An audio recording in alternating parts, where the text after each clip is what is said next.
Everyone remembered Donald Fagen. Everyone remembered Walter Becker. But the man who helped build the room where their genius survived had nearly vanished from history. He signed two songwriters nobody else wanted. He helped build a band around them before the label fully believed in it. He watched an engineer erase their greatest song overnight, a loss that stayed buried for 40 years. He was the third architect behind one of rock's most legendary sounds. This is the forgotten story of Gary Katz. Think about the producers rock history actually remembered. George Martin, who built orchestral cathedrals around the Beatles, Quincy Jones, who gave Michael Jackson his rhythmic heartbeat, Phil Ramone, who wrapped Billy Joel in cinematic warmth. Every one of them became a household name, celebrated as an architect of sound in his own right. Now try to remember the name behind Steely Dan. Most fans could not.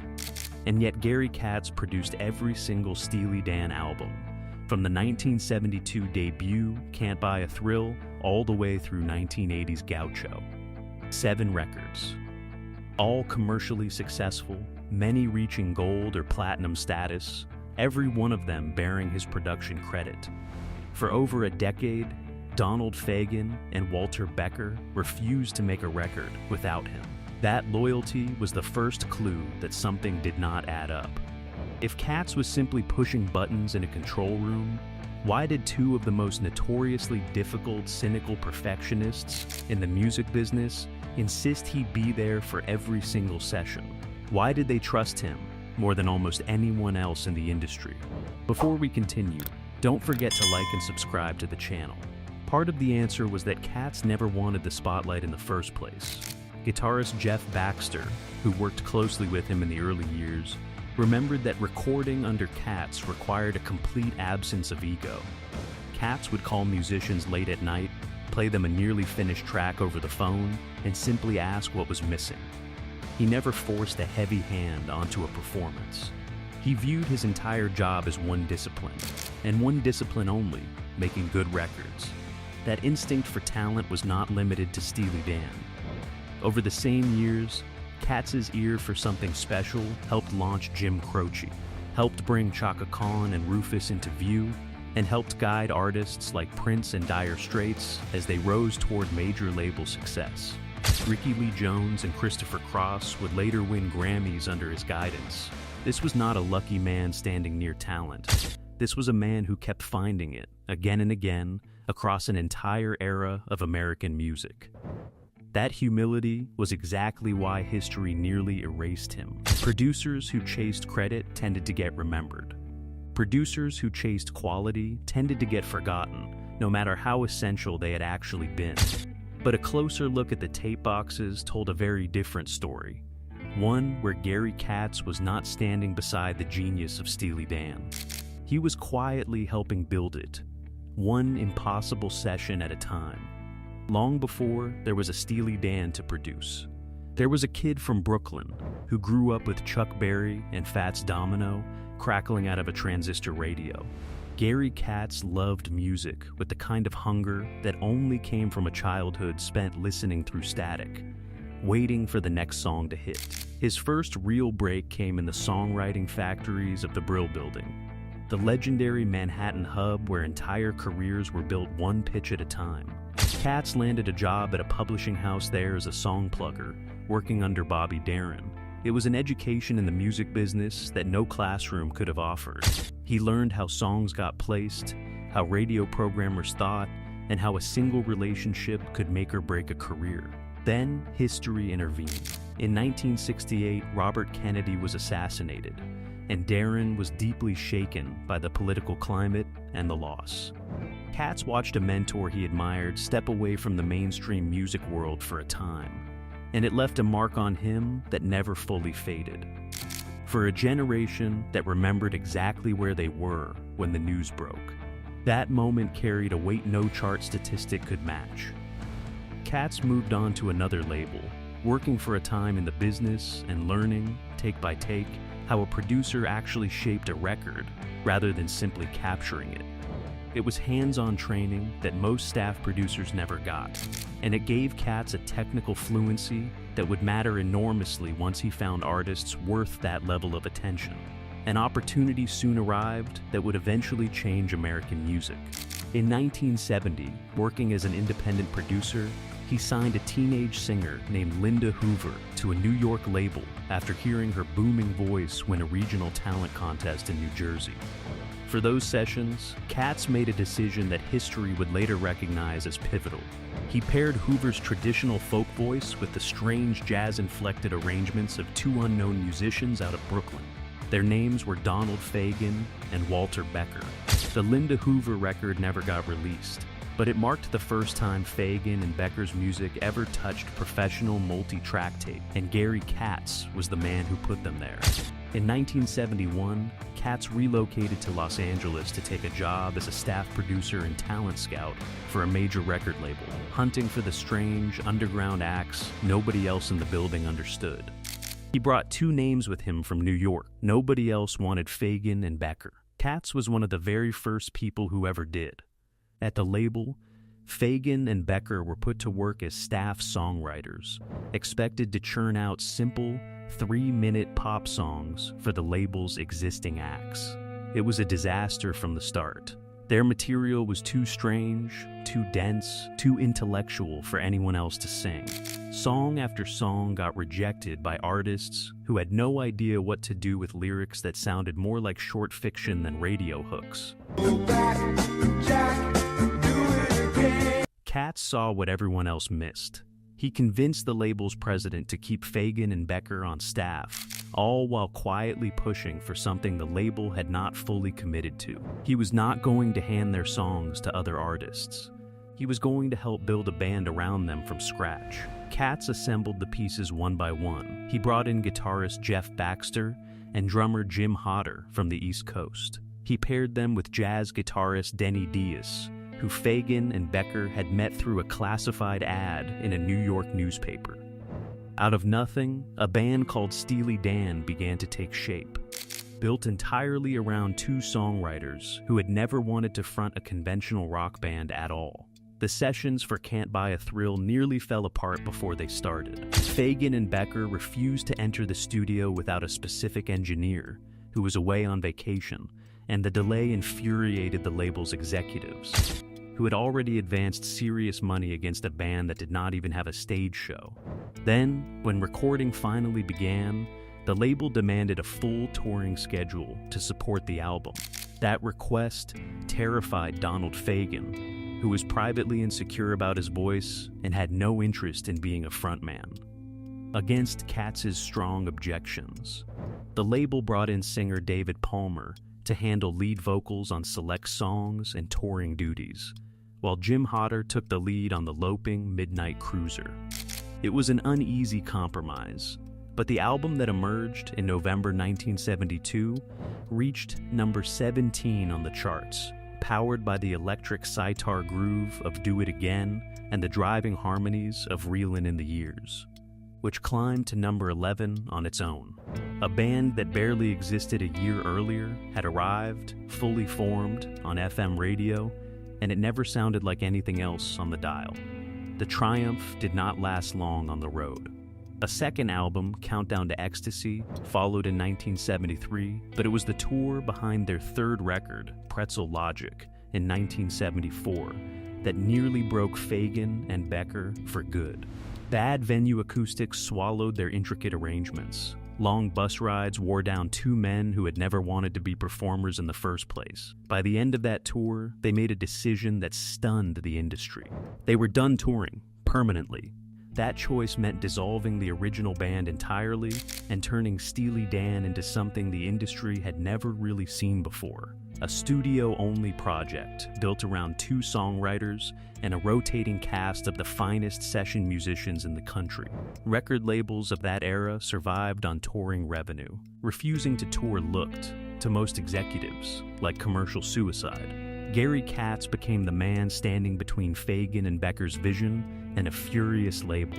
Executives were uneasy about the refusal to tour, viewing it as a direct threat to the business model. Touring was how a record label recouped its investment, how radio stations justified airplay, and how a band proved it deserved another advance.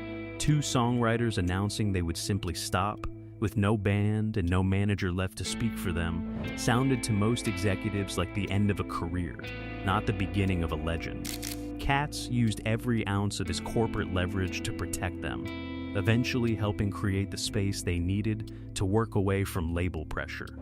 It was in that kind of protected environment that they began writing what would become Katy Lied.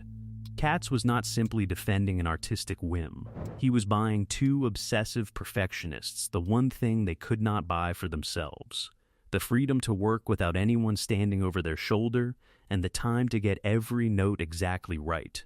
What came next defined an era of American recorded sound. Freed from the demands of a touring band, Fagen and Becker pursued a kind of perfectionism that bordered on obsession, and Gary Katz built the machinery that made it possible. On albums like Katy Lied, The Royal Scam, and Asia, Katz helped guide a process built around hiring multiple drummers, multiple bassists, and multiple guitarists for a single song, recording take after take, and discarding entire performances in search of one perfect feel. It was not without disaster.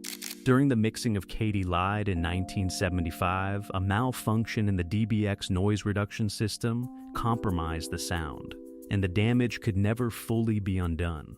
Fagen and Becker were reportedly so upset by the result that they refused to listen to the finished album for years. Katz kept the sessions moving anyway, coordinating engineers, chasing down custom equipment, and holding the whole fragile operation together through the night. The following year brought the Royal Scam, and with it, the arrival of guitarist Larry Carlton, whose blistering solos on Kid Charlemagne and Don't Take Me Alive gave the record a rock and roll muscle. Katz helped weave directly into the band's jazz architecture. Both songs became staples of album-oriented radio, the kind of tracks a generation cranked up in the car with the windows down. By 1977, that relentless standard produced Asia, the album that many still consider their masterpiece. Recording took place across 2 rooms on Hollywood Boulevard, where Katz brought in jazz royalty like saxophonist Wayne Shorter and keyboardist Joe Sample, alongside the usual rotation of first-call session players, treating a rock album with the same seriousness as a major jazz recording. The title track's tracking session became legend. Fagen and Becker had avoided drummer Steve Gadd for years, unconvinced by his aggressive style. Katz and the engineering team finally talked them into calling him. Gadd arrived at the studio, set up a semicircle of music stands to read the complex, shifting arrangement, and played the entire 8-minute piece in one extraordinary take. Months later, during mixing in New York, Fagen spotted Gadd working down the hall on another session and pulled him in to hear the finished track. Gadd listened to his own playing, stunned, and asked who was on drums. When Katz told him it was his own performance, Gadd could only shake his head in disbelief. Asia reached number 3 on the charts and became the audiophile gold standard of its decade. The pressure to follow Asia proved almost impossible to survive. Sessions for Gaucho in New York stretched into one of the most difficult chapters of the band's history. Walter Becker was battling a serious drug addiction. His girlfriend died of an overdose during the making of the record. Not long after, Becker was struck by a car on a New York street and spent part of the recording process mixing songs on crutches. Critics later called the Gaucho sessions the most grueling of the band's career, and the personal toll behind the music explained why. Becker was fighting to stay upright through some of the darkest months of his life, and the studio became both a refuge and a battlefield, the one place where discipline could still hold chaos at bay. Then came the loss that nearly ended everything. In December 1979, a studio assistant accidentally recorded over most of the master tape for a song called The Second Arrangement, widely considered by everyone in the room to be the best track on the album, so a mix could be prepared. Weeks of work vanished in an instant. When the engineer delivered the news, Donald Fagen stood up without a word, walked out of the studio, and did not speak for days. The song was shelved and quietly became one of rock's most mourned lost recordings, its place on the album taken by Third World Man. Hey! Amid the wreckage, Katz and engineer Roger Nichols still found ways to push forward. Unable to get a human drummer to hold an impossibly precise tempo on Hey 19, Nichols built an early digital drum system by hand, one so advanced for its time that it ran on custom circuitry he assembled himself. Gaucho reached number 9 on the charts when it finally arrived in November 1980, a platinum record built from crutches, tragedy, and a vanished master tape. But the original partnership that had carried Steely Dan through 7 albums could not survive what it had cost to make it. Fagen and Becker went their separate ways. Steely Dan itself went quiet after Gaucho, but the partnership between Fagen and Katz did not end there. In 1982, Fagen released his first solo album, The Nightfly, a warm, autobiographical look back at his own teenage years, and he brought no one but Gary Katz into the studio to produce it. Using some of the earliest digital recording technology available, the two men built a sound every bit as pristine as anything on Asia, proving that whatever had happened to the band, the trust between songwriter and producer had never actually broken. Then, in 1985, Katz was producing an album for a model-turned-singer named Rosie Vela when Walter Becker stopped by the studio to visit. Hearing the tracks, Becker suggested that Donald Fagen might be the right person to add some keyboard parts. Katz made the call. It was the first time Fagen and Becker had been in the same room since the wreckage of Gaucho. That reunion eventually led to Two Against Nature in 2000, which won a Grammy and returned Steely Dan to the spotlight after 2 decades away. But Gary Katz was not behind the glass this time. Fagen later said that writing without Becker's feedback and without the third pair of ears that had guided them for so long had nearly broken him during the process. So who was Gary Katz? Donald Fagen wrote the songs. Walter Becker shaped their ironic, biting edge. But Katz recognized their genius when they were penniless, nobodies nobody else wanted. He helped create the environment where their perfectionism could survive contact with a record label. He talked musicians into playing the impossible, and he knew, take after take, which one was the truth. The same ear that found Fagen and Becker also found Prince, Dire Straits, and Christopher Cross. Proof that his gift was never a coincidence tied to one band. Without Becker, there was no Steely Dan. Without Fagen, there was no Steely Dan. But without Gary Katz, there may never have been the Steely Dan the world came to remember. Sometimes the most essential member of a legendary band was never actually in the band at all. Gary Katz never wrote a Steely Dan lyric or played a note on one of their records, yet his fingerprints were on all of it. He found 2 geniuses nobody wanted, built them a sanctuary, and protected their impossible standards for a decade. His reward was almost total anonymity, but the records remain, proof that the quietest man in the room can be the reason it all worked. What is your favorite Steely Dan memory? Tell us below. And don't forget to like and subscribe for more untold stories from rock's golden era.